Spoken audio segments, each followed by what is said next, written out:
Ladies and gentlemen, My Hero Academia is back!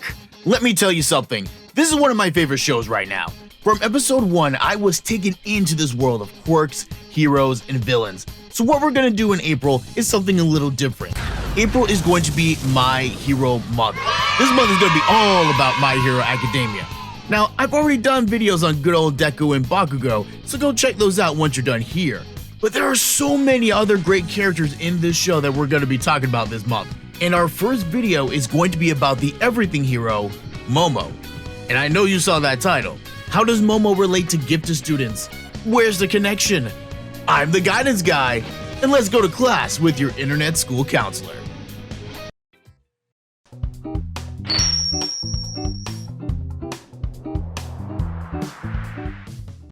Now, before we go into Momo's experience as a gifted student, I gotta say this. I am in no way going to be bashing on gifted students in this video. Whether you are or were one, this is not some kind of hit piece meant to take you down a peg. I mean, come on, I'm a school counselor. It'd be really messed up if I did that. What I want to do is to give perspective on the gifted experience. Since so often in schools, gifted students are seen as the creme de la creme of the student population, it's rare that anyone sees the challenges that comes with that life, unless you're already in it. But before we get to the juicy stuff, we gotta define what a gifted student is. Because as a guidance counselor, I have experience with high-achieving students, but not everyone has a full definition of what that term means. The National Association for Gifted Students define these people as students who have the capacity to perform at higher levels compared to others of the same age, experience, and environment in one or more domains. Now, this doesn't mean that they're geniuses or that they get straight A's and dominate every subject. I've known students who are gifted specifically in the area of numbers where they can kill it in math, but they struggle when it comes to language arts. We tend to think that being gifted means that the person in question is great in all subjects in school and everything just comes easily to them. And that can be the case where someone can be talented in multiple subject areas, but on the other hand, there are gifted students who also have learning disabilities. Yeah, this is real life, people. Gifted and talented students are at the end of the day people just like everyone else. Having that label doesn't exclude anyone from struggle, nor does it mean that they're automatically destined to become the greatest at everything. In fact, if you're more curious about some of the myths that come with being a gifted student, I put a link in the description to an article that debunks some of those common myths. And I bring all of that up from the jump to show that Momo's station in Classroom 1A is a direct result of her giftedness in the area of quirks. Her creation quirk allows her to reproduce any non-living material from her body as long as she knows the atomic structure of the item. That may sound like a random, non-flashy quirk at first, but Momo quickly saw the potential of her ability to, say, create a shield out of nothing or summon gas masks from her body. And she wasn't the only one to see the possibilities of her quirk, as she was able to get into UA solely through recommendations. Remember, while our boy Deku was struggling just to live through the entrance exam, Miss Creaty is over here chilling because she doesn't have to take it at all. Her impressive talent combined with her, shall we call it a higher capacity to perform with that talent, gave her a massive advantage over her peers. And remember, Momo is a genius on top of all of this. You can't be going around making all these complex weapons and objects without knowing what they're made of. This chick goes around reading encyclopedias in her spare time. So we have someone with an exceptional ability that she uses exceptionally on top of exceptional intelligence. Yeah, sounds like a gifted student to me. But as we know, once she got to UA, where she no doubt expected to take over the classroom and run the show, she instead ran into difficulties that she didn't anticipate. And those difficulties can become a stumbling block for real-life gifted students as well. So we have our hero to be, having grown up with a top-tier quirk and a top-tier mind, going to the top-tier hero school in Japan. Momo must have felt like the world was her oyster. Life was going according to plan for her, because all she had to do now was to stand out in her class in high school so she can get recruited to a 5-star hero agency, go through the sidekick apprenticeship so that one day she could take her place as one of the next generation's greatest heroes. And she still has the chance to reach that goal, and I really believe that she will. But there was a time in which her goals, dreams, and aspirations for herself were in question, not by teachers or classmates, but it was her own self-doubt that crippled her for a time. And the truth is, I've seen that same story arc that Momo went through early on in My Hero Academia with my students in the real world. Students who have been touted as gifted, who have been exalted as examples in their classrooms, having secret struggles with doubt, self-concept, and the limitations of their own abilities. So what went wrong for the human 3D printer? I mean, we know when it started. It was when she was defeated by the jet black hero at the sports festival. But let's go a little deeper now. Not just at what went wrong, but why things went wrong for Momo. And behind her early exit from the tournament is one of the biggest dangers of the gifted: perfectionism. Now, depending on who you ask, perfectionism can be seen as a positive. The drive for a flawless endeavor can indeed inspire something never before seen or thought of, but it can also inspire unrealistic expectations, the fear of failure, or even the fear of making a simple mistake. Despite what you might be told elsewhere, be careful that you don't fall into the trap of thinking that you have to be perfect all the time. Those who have become beholden to the standard of perfection can become victims of anxiety, depression, low self-esteem, among other mental health problems. And who is more likely not only to become perfectionists, but to see that mindset as a strength? That's right, gifted students. Because of the inevitable clout that comes with the title of being gifted, there's a strong temptation to think that because you can produce A+ work more often than not, then being the A+ student becomes your identity. And when that becomes part of who you are, you're stuck fighting two battles: the battle to maintain that identity by always producing 10 out of 10 work, and the battle to fight off fears of what will become of you in the event that you aren't perfect. And that's where anxiety and everything else comes in. You're anxious because you're afraid of not getting an A on the next test. You suffer from low self-esteem when you don't get the top score in the class.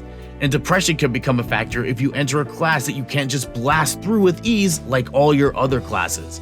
And that's what was happening to the everything girl.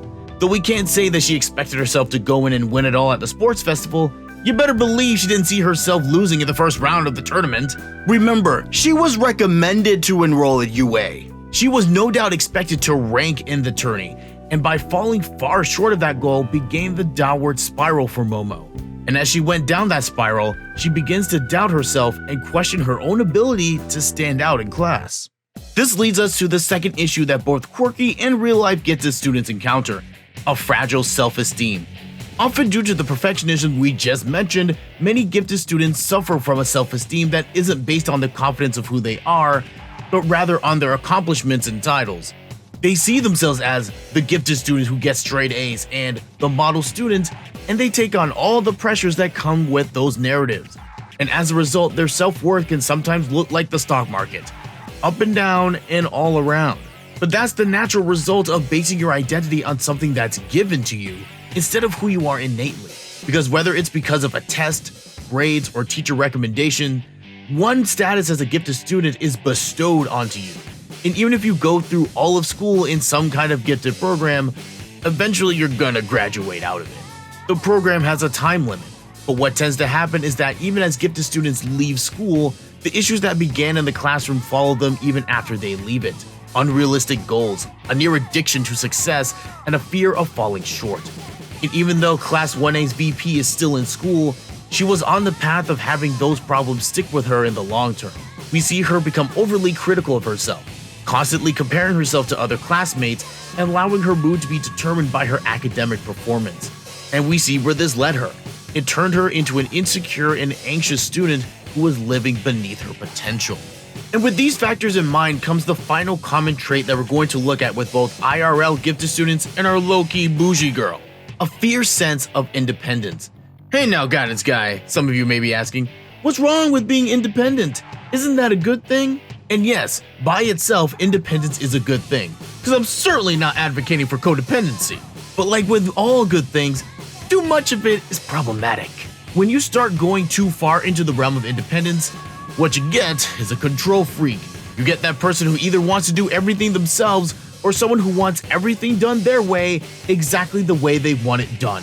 And trust, that ain't fun.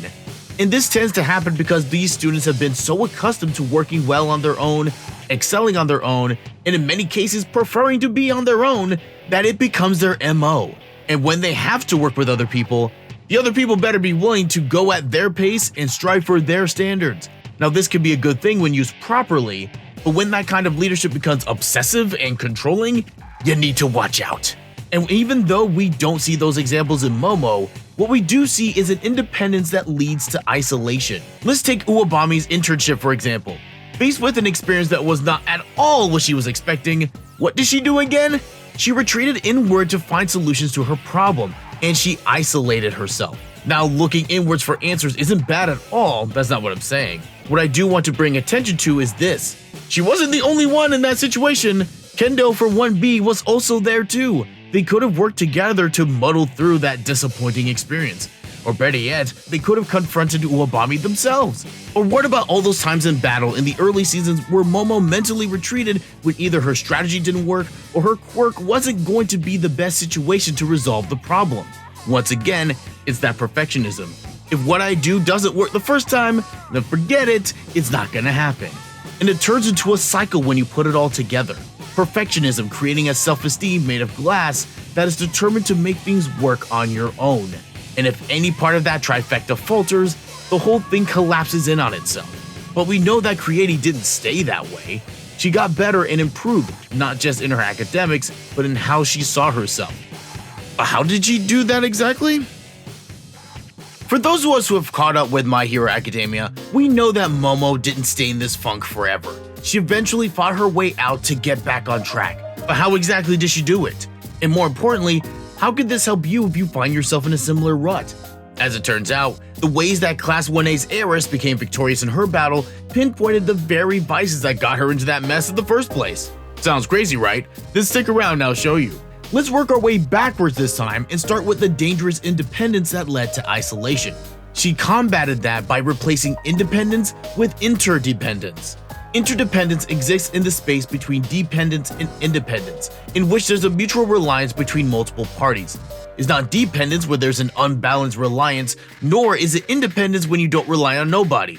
And Momo saw the power of interdependence through her experiences at UA. I don't think it's an accident that just about every activity that our emerging heroes engage in at school are group activities.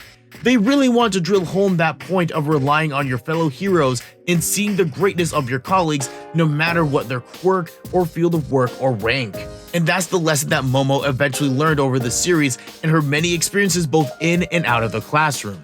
With the many different situations and battles she's faced, she's seen what her friends can do and just how much more they can do together. And as she saw the importance of that virtue, the less we see her needing to do all the heavy lifting. Next, to tackle her perfectionism, she did the one thing that perfectionists tend to not do when they fail at something. They try again. Due to the impossibly high standard that they place on themselves, a danger of perfectionists is that they straight give up when they come up against something that they aren't able to master on the first try. If I can't nail it, then bump it, I'm gone, is the mantra that they follow.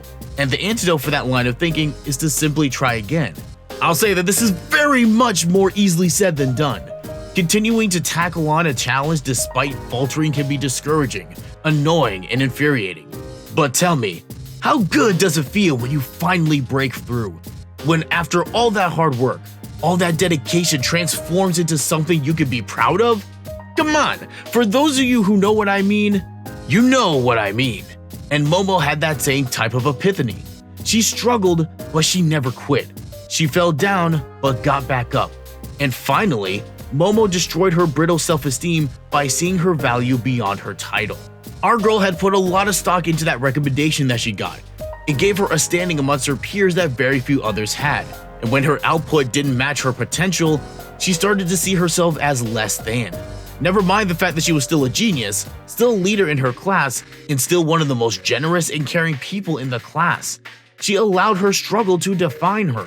But the moment that Momo finally destroyed that barrier came during the student versus teacher exam when she and Todoroki went up against Eraserhead. It was only while she was teamed up with the classmate that she compared herself to the most, another bad habit of gifted students BT dubs, and saw him run into trouble that only she could get him out of, that she was able to see her worth. She saw what she could do, what she could offer, and how it made the difference between victory and defeat. And we see her contribute without fear later on in the mission to say boom boom boy Bakugo as she jumps in to ensure the safety of her classmates, because she saw and understood her worth. And it's only when we, gifted or otherwise, see our worth, don't stop trying, and realize the collective strength of those around you, that we too can fulfill our potential. The aspect that makes Momo's journey so real for me is just how often I've seen her story played out in my students. It could come with students who have wrecked school their whole life and now they're in 7th grade taking algebra and run up against a wall. Or they're killing it in the classroom, but when it comes to making friends, it's the hardest thing in the world. And those battles aren't limited to just gifted students. But as we know, living that gifted life, like everything else, has its challenges. But whether or not you allow your challenges to define you, to turn you into a forever victim, that's your call. You have the power to turn the tables on your trials. It's just a question of what you'll create to move past it. Thanks for watching. Let me know your thoughts in the comments and if you have any stories or characters that you'd want me to look into. And of course, do the YouTube thing. Like, subscribe, and ring that bell. Until next time.